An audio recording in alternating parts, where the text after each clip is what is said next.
नमस्कार, मी सविता पाटील, महिला शेतकरी जळगाव यूट्यूब चॅनलमध्ये तुमचं स्वागत आहे.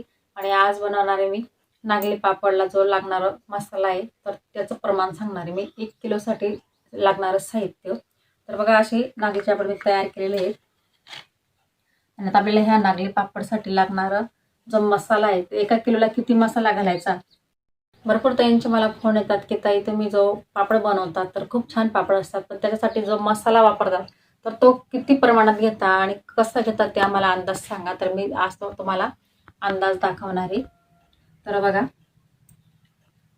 इकडे मी साहित्य म्हणजे मसाला घेतलेला आहे मी 1 किलोसाठी लागणारं मसाला. तर इकडे मी फुलखार घेतलेला आहे. फुलखार मी 10 ग्रॅम घेतलेला आहे इकडे.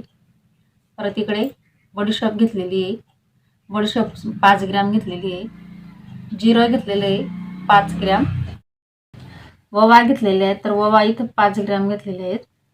तीळ घेतलेली आहे, तीळ सुद्धा मी 5 ग्रॅम घेतलेली आहे. इकडे खसखस घेतलेली आहे, खसखस सुद्धा 5 ग्रॅम घेतलेली आहे. हिंग घेतलेला आहे, हिंग मी फक्त 2 ग्रॅम घेतलेला आहे. आणि इकडे आपल्याला डिंक लागतो, तर डिंक इथं मी 4 ते 5 ग्रॅम तो पण घेतलेला आहे. आणि चवीनुसार आपल्याला मीठ घ्यायचे, तर मीठ इथं मी 5 ग्रॅम घेतलेलं आहे. तर अशा प्रकारे जो मसाला लागतो आपल्याला 1 किलो नागली पापडसाठी, तर तो मसाला मी इथं हे जे प्रमाण तुम्हाला हे संपूर्ण 1 किलोसाठी दाखवलेलं आहे. तर आता आपण हा मसाला अख्खा घेतलेला आहे. तर आता याच्यामध्ये जे जिरं दाखवलंय मी, ते जिरं आपल्याला नॉर्मल असं बारीक करून घ्यायचं आणि बडीशोप सुद्धा नॉर्मल मिक्सरमध्ये बारीक करून घ्यायची आहे. तर असं आहे आपलं 1 किलोसाठी जो मसाला लागणार आहे, तर ते संपूर्ण मी इथं साहित्य दाखवलेलं आहे. तर हे परफेक्ट साहित्य आहे. तुम्हाला कोणाला गरज सुद्धा नाही विचारायला जायची.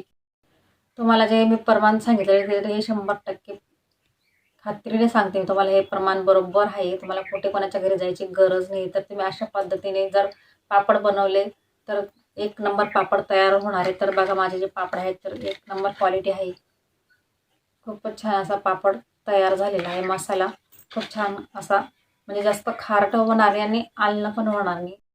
तर इथं हे जो मी आज तुम्हाला व्हिडिओ बनवलेला, तर हे फक्त 1 किलो नागलीच्या पापडासाठी जे लागणारा मसाला आहे त्याचा मी आज व्हिडिओ बनवलेला. तर तुम्ही 2 किलो नागली घेणार आहात तर तुम्ही 2 किलोसाठी परत वाढवा, किंवा 4 किलोचे घेणार आहात तुम्ही तर 4 किलोसाठी असा मसाला घ्या. तर हे जे प्रमाण तुम्हाला सांगितलं, तर हे मी 1 किलो नागलीच्या पिठाचं प्रमाण दाखवलेलं आहे मी तुम्हाला.